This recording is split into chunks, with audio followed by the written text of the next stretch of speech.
అన్న కత్తులకు ఆయుధ పూజ అయింది. మొన్న సాంగ్ రిలీజ్ అయినప్పుడు అసలుకి దాన్ని మించి ఉంది బాయ్. మించిపోయింది ఏంది బాయ్, మించిపోయింది కూడా.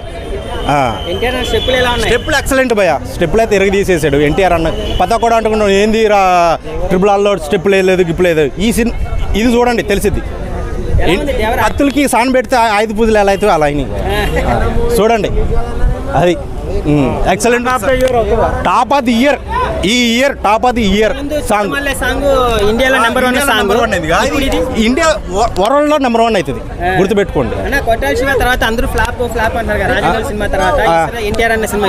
100% కొడతారు భయ. కానీ ప్రతి రోజు అన్ని రోజులు మనే ఉండవు భయ. పత కూడా అంటాడు రాజమౌళి సినిమా తర్వాత ఫ్లాప్ అవుతుందా? ఫ్లాప్ అవుతుందా సినిమా? అన్ని రోజులు మనయే కాదు కదా భయ, సినిమా హిట్ అవుతుంది. ఎందుకు హిట్ కాదు? కొరటాల శివ ఒక సినిమా ఫ్లాప్ అయినా మాత్రం ఇంకా దర్శకుల్లో చెగ తగ్గిపోతుందా? అరే జనాలు అర్థం చేసుకోరు. చూడండి సాంగ్ అయితే ఎక్సలెంట్ భయ. టాప్ ఆఫ్ ది ఇయర్ ఈ ఇయర్ గుర్తుపెట్టుకోండి. దేవరా సాంగ్లో 5 సాంగ్ 2000 కోట్లు పక్కా 100%. బాహుబలి రికార్డులు బద్దలు కొట్టాలి. అది బాక్స్ ఆఫీస్ చెక్ కావాలి. సో ముందుగానే చేసే ఆచారాన్ని తెరదింపినటువంటి సినిమా ఏదంటే దేవరా. అర్థమైందా? ది దేవరా.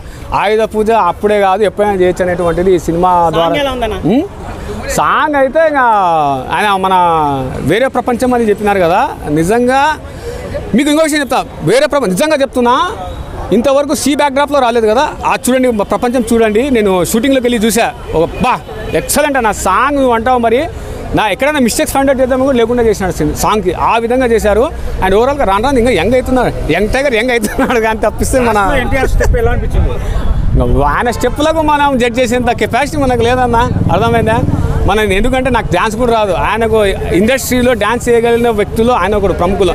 ఏళ్ళ మీద లెక్క పెట్టారు డ్యాన్స్ ఎవరు చేస్తారు అనేటువంటిది. అందులో మన ఎన్టీఆర్ కూడా ఒకరు. అర్థమైందా? జూనియర్ ఎన్టీఆర్ అంటే నిజంగా చెప్తున్నానా, ఒక కొత్త లుక్ ఇచ్చారు, ఒక సైలెంట్గా ఇచ్చారు, సైలెంట్గా కిల్ చేశారు.